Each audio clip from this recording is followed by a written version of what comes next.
Bienvenidos a Madrid Direct. Hoy vamos a hablar de poder político y democracia, a raíz del choque de legitimidades que se ha producido en el seno de la Unión Europea en torno a la renegociación del rescate griego. Lo hacemos con Fernando Vallespín, expresidente del CIS y catedrático de Ciencia Política de la Universidad Autónoma de Madrid. Fernando Vallespín, muchas gracias por atendernos. Encantado. Hoy vas a hablar de poder, política y democracia. Quiero empezar preguntándote por un tema muy de actualidad, el tema de Grecia. No sé si ves ahí un choque de legitimidades y si puedes aplicar un poco este debate sobre el poder al caso griego. Sí, yo creo que encaja perfectamente con el tema general sobre el que voy a hablar hoy. El caso de Grecia es un caso, yo creo, muy relevante desde la perspectiva de cómo se está reorganizando el poder, entre otras razones, porque afecta a dos ámbitos que son, digamos, uno de los puntos focales sobre los que realmente se está reorganizando todo, ¿no? Es el tema de la soberanía y es el tema de la ausencia de reglas para poder gestionar adecuadamente las interdependencias entre Estados. Y esto se da muy particularmente en la Unión Europea. Yo creo que el caso de Grecia es un caso de libro donde chocan dos legitimidades democráticas, la propia de Grecia, donde los gobernantes tienen un mandato para hacer una serie de cosas, pero también la propia legitimidad de Alemania, ¿no? O sea, que es decir, ellos tienen que dar cuentas también a sus propios ciudadanos de cuáles son sus acciones y, por tanto, no pueden sentirse cohibidos por lo que digan los ciudadanos griegos, ¿no? Entonces, digamos que aquí hay un choque de legitimidades que deriva precisamente de la no existencia de un demos paneuropeo que abarque a toda Europa, sino de que seguimos con demoi, ¿no? O sea, con ciudadanías, ¿no? Con pueblos como sujetos democráticos correspondientes a países diferentes, ¿no? Y yo creo que esta es una contradicción que está en Europa, que va a seguir afectando a Europa durante mucho tiempo y para la cual todavía no tenemos reglas, ¿no? El problema de Europa ha sido, yo creo que se ha montado sobre la idea de eso que técnicamente se llama sovereignty pooling, es decir, que uno se cede pedazos de soberanía y los pone en conjunto con otros, pero después pasa a formar parte del grupo que lo gestiona. Es decir, la soberanía que entregamos, después la recuperamos, agrandada por el hecho de participar en las decisiones comunes. Claro, lo que está ocurriendo en Europa es que, lo hemos visto con la crisis, es que al final no decidimos entre todos, sino que deciden los acreedores, ¿no? Es decir, los acreedores mandan y los deudores obedecen. Y claro, esto rompe completamente con el imaginario, el relato que teníamos de Europa y es lo que ha provocado esta situación de tensión tan tremenda, ¿no? Yendo un poco de un caso como el griego que está tan de actualidad hoy, hacia atrás un poco más al origen de la crisis económica, ¿crees que también tiene relación con fenómenos pues más de un marco más global que vienen de más atrás, como la propia globalización o el fenómeno de la digitalización? Sí, bueno, la globalización y digitalización no coinciden necesariamente, pero sin digitalización, es decir, sin la aparición de las nuevas tecnologías, desde luego, no nos hubiéramos globalizado en la medida que nos hemos globalizado.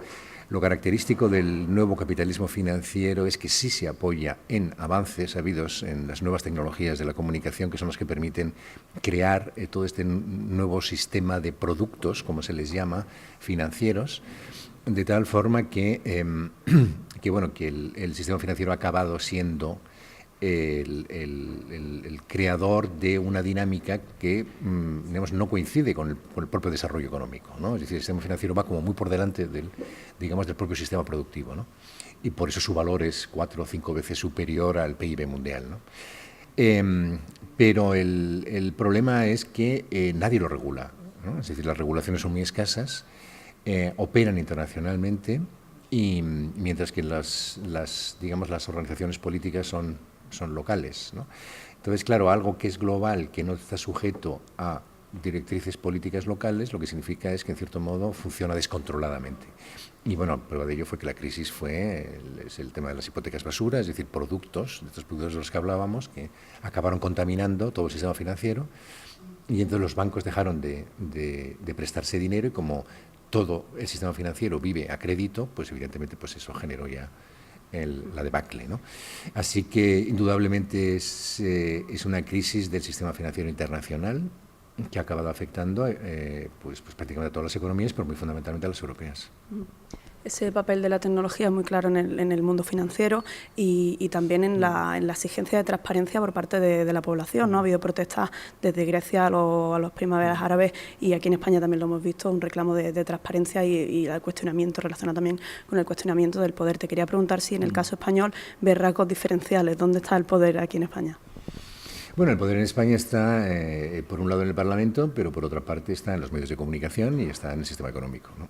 Ya, lo que pasa es que el sistema económico no es soberano, en el sentido, es decir, o por lo menos no se somete al soberano, no se somete al poder político, porque ningún Estado realmente tiene la capacidad de controlar a su propio sistema económico, ¿no? Porque están integrados dentro de una economía internacional y las consecuencias de la intervención, que sería factible legalmente, sin embargo, no son deseables. Es decir, todo país, incluso un país con un estado de bienestar maravilloso, como puede ser Dinamarca, cumple las reglas de la economía internacional, ¿no? Entonces, claro, si tiene excedentes, pues después los redistribuye y funciona muy bien para financiar servicios sociales, pero no es independiente del sistema financiero internacional tampoco, ¿no?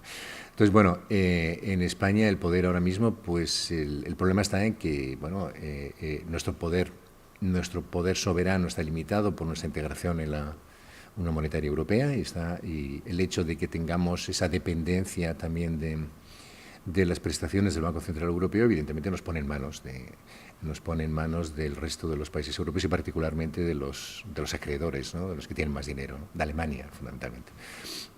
Por tanto, tenemos una soberanía limitada, no tanto como Grecia, pero indudablemente una soberanía bastante limitada, lo cual no significa que no podamos funcionar como una democracia, ¿no? Yo creo que sí funcionamos como una democracia y ahí es donde entra la otra parte y es una democracia donde precisamente por las consecuencias de esta crisis la gente ha tomado conciencia de que la ciudadanía puede apoderarse frente a las élites políticas, ¿no? Que es la gran acusación que se hace hoy en el espacio público.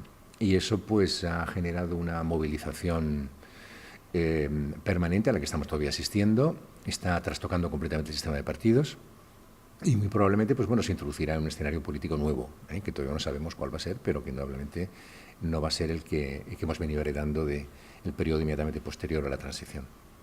Recientemente escribía sobre las encuestas, lo llamabas que es como una herramienta para crear realidad, ¿no? Que se han convertido con el ciclo electoral que empieza ahora en España. Estamos viendo encuestas cada semana. ¿Cómo valoras, crees que es una buena herramienta para ver qué va a pasar? Sí, las encuestas sirven para tomar la temperatura de la opinión pública, ¿no? Entonces, lo cual no significa que podamos hacer predicciones a partir de lo que estamos viendo ahora, ¿eh? O sea, marcan tendencias.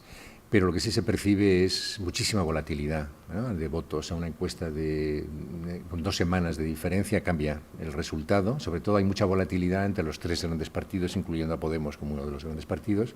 Ahora ha aparecido uno muy espectacularmente, que es Ciudadanos también, con lo cual es muy difícil anticipar resultados, ¿no? Estamos todavía demasiado lejos del momento electoral. Pero sí hay una cosa que es importante que se sepa, ¿no? Que muchas veces las encuestas son más expresivas que predictivas. Es decir, las encuestas recogen un sentir de la gente sin que esos datos que obtenemos sirvan después para predecir conductas. Por ejemplo, la gente está enormemente enojada con los 2 grandes partidos, ¿no? Y eso lo manifiestan en las encuestas, lo manifiestan diciendo que van a votar otro partido, pero no sabemos a la hora de la verdad lo acabarán haciendo o no, ¿eh? Entonces, como no tenemos antecedentes de esto, porque hemos entrado en un nuevo ciclo, pues no sabemos realmente si llegarán a cumplirse de la forma en que venían cumpliéndose con anterioridad. Pongo un ejemplo que es el único ejemplo que tenemos de algo similar, que es cuando en el segundo gobierno, fundamentalmente de José María Aznar, de repente todas las encuestas daban una subida espectacular a Esquerra Republicana de Cataluña. Nadie se lo creía, porque claro, no podía ser porque significaba triplicar su voto tradicional, ¿no? Y sin embargo acabó cumpliéndose, ¿no? Entonces ahora podemos encontrarnos con que efectivamente se acaben cumpliendo las encuestas, es decir, que vayamos a 3 grandes partidos con un cuarto, ¿no? Que de repente empieza a desbancar a UPyD y a Izquierda Unida, pero bueno, igual se nos desinfla Podemos, o se nos acaba de derrumbar el PSOE, o se nos acaba de derrumbar el PP.